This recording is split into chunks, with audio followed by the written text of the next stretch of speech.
Hi guys, I just wanted to give you a little bit of help in terms of the Maths C assignment.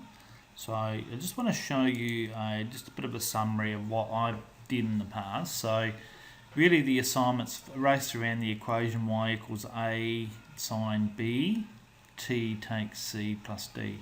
So if you're looking at all the information you've got here, the amplitude is obviously equal to the maximum value, take away the minimum value divided by 2. You can work out your period by looking at the difference between, say, two either minimums or two maximums, or even 2 points where it's at the median value. So it's that period. So the B value is going to be 2 pi divided by the period. To work out your D value, what you do is you work out what your max and your min is, add them together and divide that by 2. So that will give you your rest position, or the median value. And then your C value is the point where it cuts the curve and goes up. So if you look at this thing here, a normal sine curve starts here and goes up. So the point where it's cutting the line here, that's where it's going up, and that will be your C value. So in this case here, let's say it was 10. Then the equation of what I've got here, so I've got my maximum there is 11, my minimum at 3. So 11 take 3 is divided by 2 is going to give me 4. So that there is my amplitude. My period, the time taking for it to go from that point to that point there is 14 hours. So my period is pi, on my B value will be 2 pi and 14, which is pi and 7. My D value is my max plus my min divided by 2, so that's going to be 14 divided by 2 is 7. And it starts going up at 10. So what I need to do is my graph has been shifted this way 10. So therefore I have to take that away to get it back to there. So therefore my equation is going to be 4 sine pi on 7 x take 10 plus 7.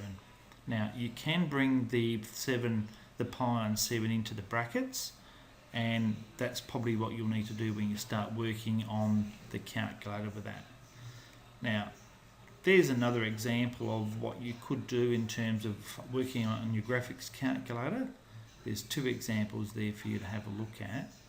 I don't really want to go through those. I want to go through the idea of how you use that on your calculator. So let's go to your calculator and let's look at some data. So in here you go to your stats and you go edit and you put your data into here, and then you can graph that using your stat plot, obviously your zoom.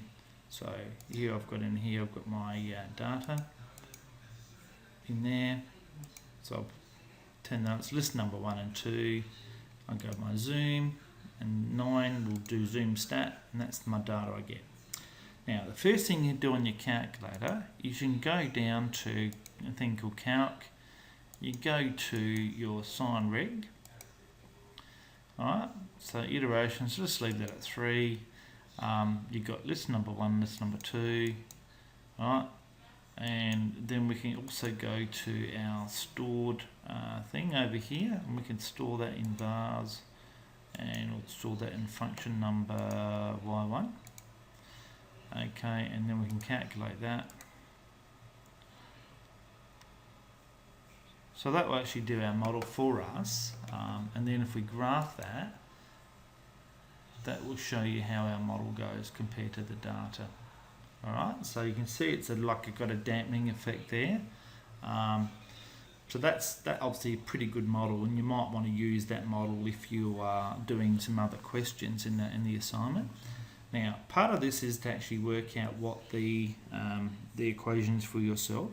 So if we look at the data in here, what we've got.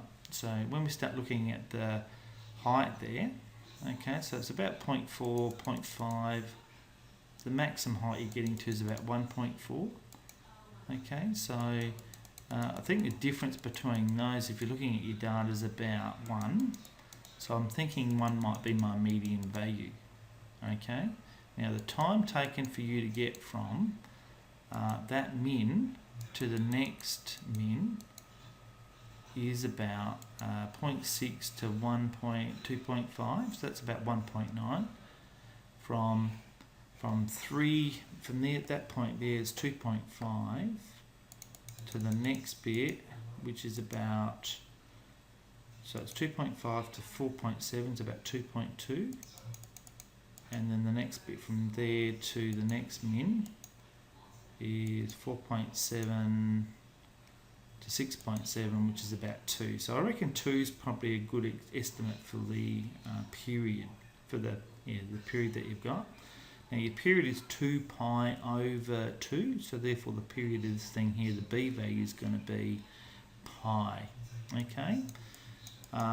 We know the max plus the min is going to give you an average. So average is about 0.5, halfway between those two. So now if we go to start looking at our model, we can probably go into our y equals. Now that's the model that we've got using our line of best fit. So this is the model we're going to put into our equation, is y is equal to 0.5 sine.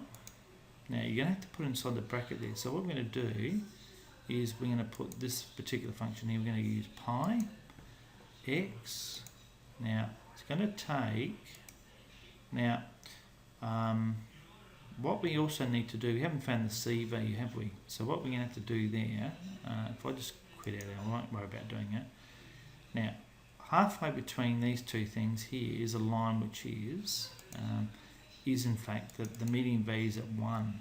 Alright, so if I just delete all that, clear that, and put in a line y equals 1, and then I can graph that, you can see it's roughly around the middle of our data. Now what we'd like to do is know this point, because that would be the point where it would normally go up here. So that will help me find my c value. So therefore, if I go into calc and I do number 5, now I need to be close to the point where I'm intersecting. So I need to scroll back so I'm over this little hump there. Okay, once I'm over the hump, I can just go enter, enter, enter. It will find that value. So that's about 0.923. Okay, so now let's go back and put our formula in and see how we go. So we know that our particular height is going to be 0.5 sine. Now our period, our b value is pi. X, take 0.923 times by pi. Remember putting inside the bracket, and then remember we was at our median of that 1.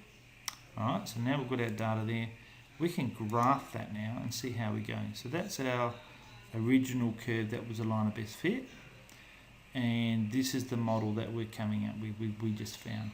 As you can see, it's sort of a little bit out, but it's not a bad representation of the real data that we've got there. Now, if you want to, with that particular graph here, just so you can see the difference between those, you can come down and you can scroll across up here, and if you go enter, enter, enter, enter, enter, then get a dash line. If we graph that, you can see the original is a solid line, and then the other one is a dash line. Okay, so you can see how those two models are close to each other. So it's really about the process of actually coming out with the equation, and now you need to talk about which one's the best value and why, and then use that model to answer the rest of your questions. Hope this helps you guys. I'll talk to you later.